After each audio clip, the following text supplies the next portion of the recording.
Hello YouTube, welcome back to a brand new video. My name is Kevin and this is the Red Pilling channel. So I just want to discuss a little bit about the Republican Party and about Trump, and I also have a kind of a chilling prediction that I have, unfortunately. But look, I don't like where the Republican Party is going right now. And I do think that the GOP is very out of touch. I know that some people who have been lifelong Republicans were desperate and we want to beat the left. We're sick of it. And I understand that. But if we ever want to make real change, you have to understand that the Republican Party is as much as your enemy as the Democratic Party is. In some ways worse, because at least with the Democrats, you know what you're going to get with the Democrat. They're going to destroy the country. At least you won't have to lose sleep over it because you know it's coming. Republicans, they run on policy, they tell you something, they're going to fix things, and then they do the opposite. And it happens every election. And notice they only start to maybe propose good legislation when they're on an election year. So they waste time in politicians. They're professional delayers, and it's on purpose. And I do think they run an election, then they lose them on purpose. I think this is all intentional. I think it's really, to me, it's like WWE. It's fake. It's all a theater. It's scripted. They're controlled opposition, and they don't really have any principles, nothing authentic about them. That's why I think there's people who would rather deal with the Democrat than a Republican. Even people who are kind of conservative, they don't care. I guess people, technically one of the people consider the worst sin to be a traitor. I guess people rather, at least the Democrats don't betray them because they never were for us. Now, for a long time, I believe the reason you vote Republican is not because you like the GOP. You might hate them as equally, but I think it's largely to basically give you time to reform it. Because I think with the Republican in charge, at least you can reform it. You can by primaries and stuff like that. But with the Democrat, you do risk not being able to reform it at all, because we all know what the Dems will do when they take power. They'll make it where we can't ever compete no matter who we run. So that is the strategy of why I understand why I think I tend to vote Republican anyways. But the problem is when we actually think that they're going to do what they say, because they don't. And I hate to say it, but I'm starting to lose hope in Trump now, because who he has himself surrounded by. He doesn't pick people well. And I do think Trump seems to be controlled by donors. Wants to make everybody happy. That's his big flaw. Wants to make everyone happy. And you can't.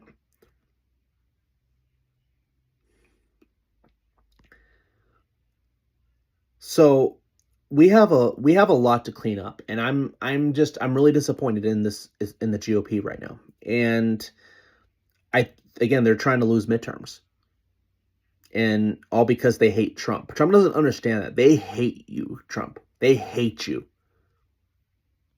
But Trump's weakness is when you say nice things about him, he gets all buttered up. That's his weakness. That's how you get him. That's how you know you got him, is when he does so. And also Trump's flaw is he likes loyalty.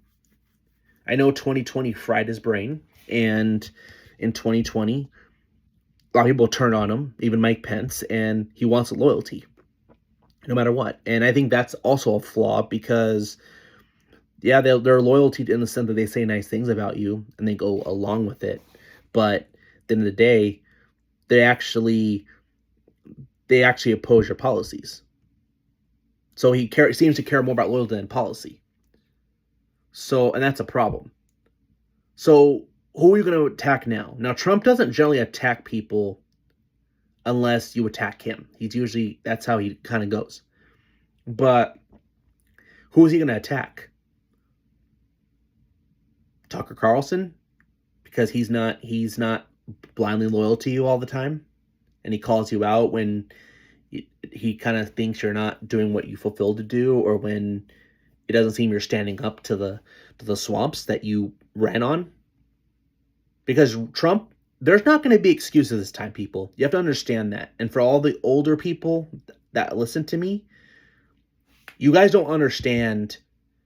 Trump would not be president if it wasn't for us, Gen Z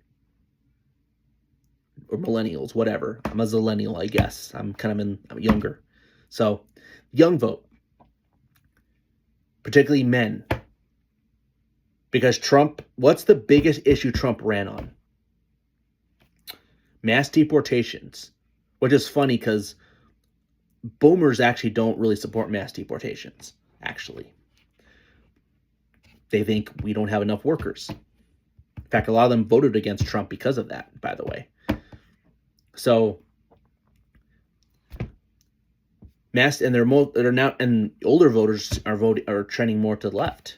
Young people are technically more right wing, but not necessarily Republican, and Trump doesn't understand that. So, young people,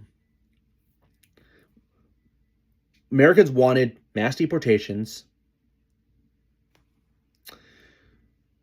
protect our jobs.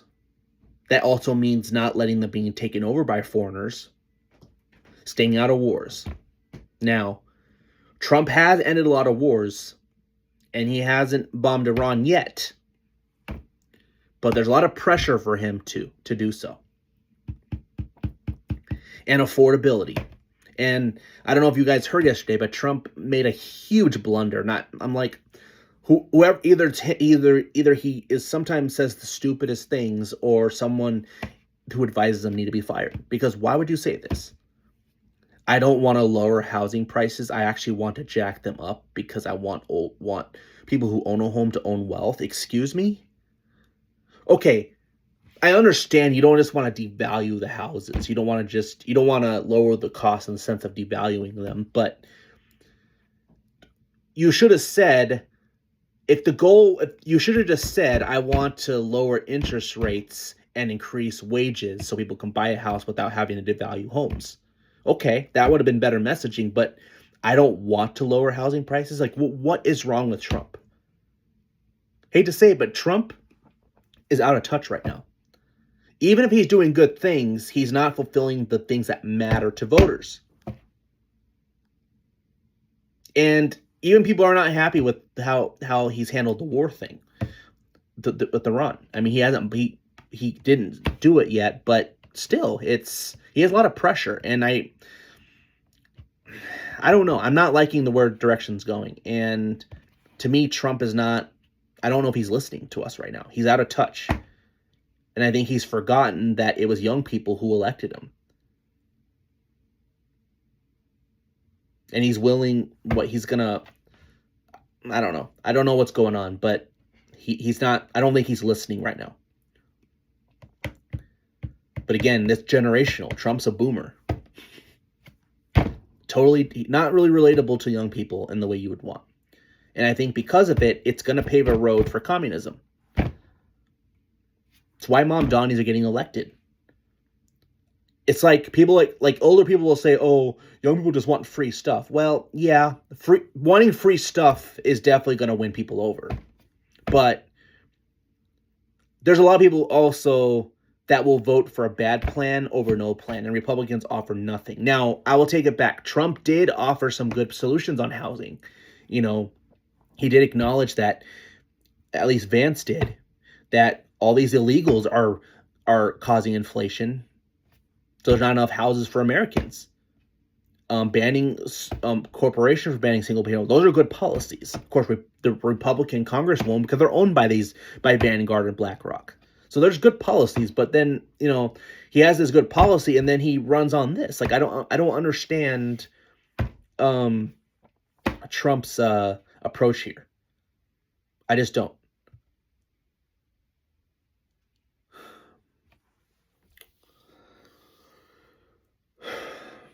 Now my prediction, and Trump needs to think about this.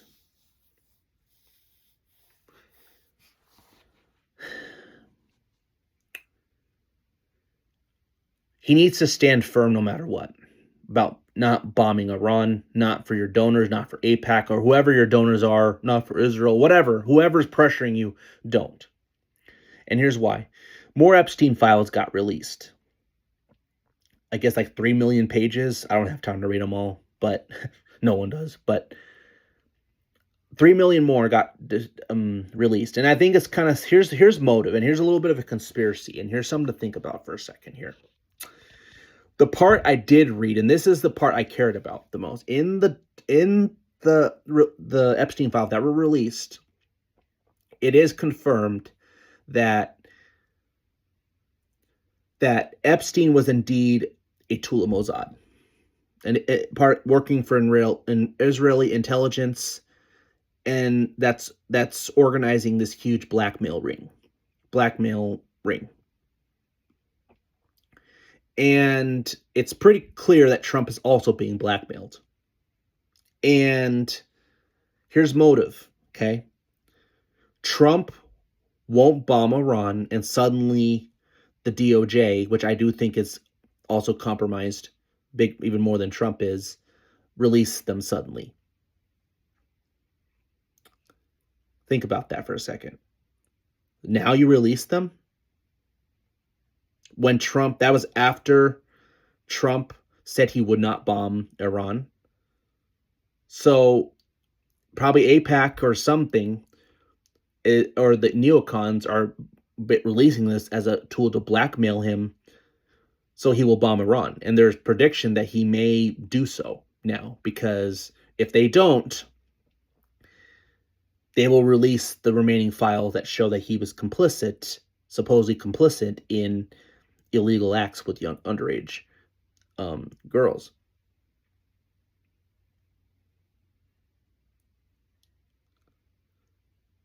So it's crazy right now. And I have a prediction that Trump is going to be removed next term. And I think largely it's going to be because of this thing.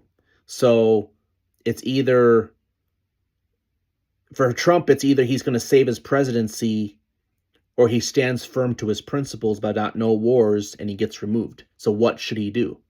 He needs to stand for his principles no matter what. If he stands for his principles, we'll defend him. But if not, he chooses to cave and then he gets impeached. People aren't going to care because he hasn't kept his promises.